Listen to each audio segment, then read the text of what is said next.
కేంద్ర మంత్రి కిషన్ రెడ్డి మాట్లాడుతున్నారు. ఇప్పుడు లైవ్ చూద్దాం. సింగరేణికి ఇవ్వాల్సినటువంటి 54,000 కోట్లు ఇంకా పెరిగింది ఈ మధ్యలో. 54,000 కోట్ల రూపాయలు వెంటనే ఇవ్వాల్సిందిగా నేను కోరుతా ఉన్నాను. ప్రతిరోజు ముఖ్యమంత్రి లక్షల కోట్ల గురించి మాట్లాడతాడు, 1000 కోట్లు చెల్లిస్తున్నానని ప్రకటిస్తున్నాడు.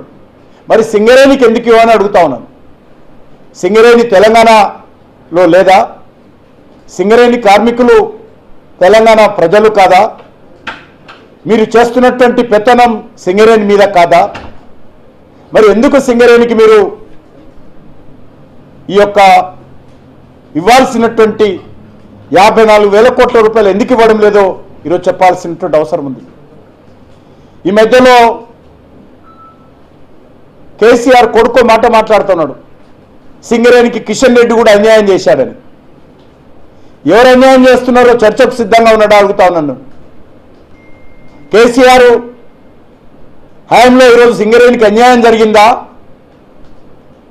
లేక నేను మంత్రి అయిన తర్వాత సింగరేణికి న్యాయం జరిగిందా? ఈరోజు కేసీఆర్ సిద్ధంగా ఉన్నాడా చర్చకు అడుగుతా ఉన్నాను. మీ పుణ్యమా అని, మీ కుటుంబం పుణ్యమా అని సింగరేణి అప్పుల పాలై ఆర్థికంగా దివాలా తీసేటువంటి పరిస్థితికి వచ్చింది ఈరోజు.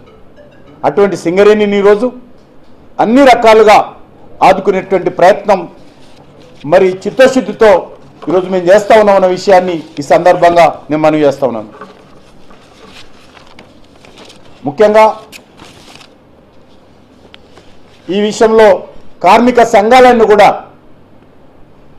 ఏకమై రాష్ట్ర ప్రభుత్వం నుంచి సింగరేణికి రావాల్సినటువంటి 54,000 కోట్ల బకాయిల కోసం పోరాటం చేయాల్సిన అవసరం ఉంది. భారతీయ జనతా పార్టీగా మేము కూడా పూర్తి స్థాయిలో రాష్ట్ర ప్రభుత్వం మీద ఒత్తిడి చేస్తాం. సింగరేణి కార్మికుల యొక్క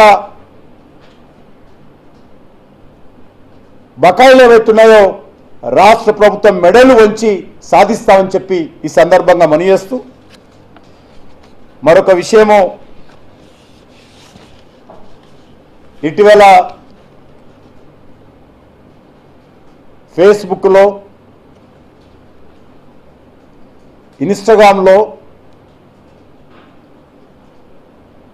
మన భారత ప్రధానమంత్రి నరేంద్ర మోడీ గారిని లక్ష్యంగా చేసుకొని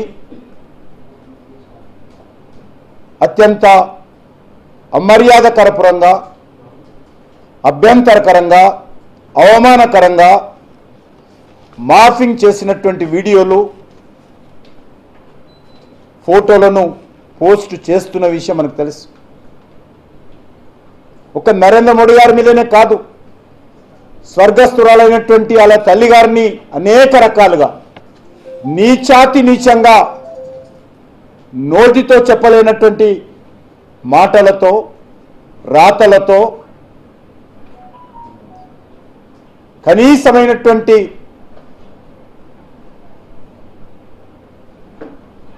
మరి మానవ సంబంధాలు లేకుండా ఏ రకంగా మాట్లాడారో మనం చూశాం. దీనిపైన భారతీయ జనతా పార్టీ నాయకుడు టి సాయి కిరణ్ గౌడ్ గారు గత నెల 29 నాడు హైదరాబాద్లో సైబర్ పోలీసులకు ఒక కంప్లైంట్ ఇవ్వడం జరిగింది. దేశ ప్రధానమంత్రి నరేంద్ర మోడీ గారి పైన అత్యంత అభ్యంతరకరమైనటువంటి పోస్టులు పెట్టారు. ఇది దేశ ప్రజలను అవమానించడమే కాదు, ఒక భారతదేశంలో ఉన్నటువంటి జీవన విధానాలలో మన మాతృమూర్తులకు, మనకు జన్మనిచ్చినటువంటి తల్లులకు ఎంతో గౌరవం ఇస్తాం మనం.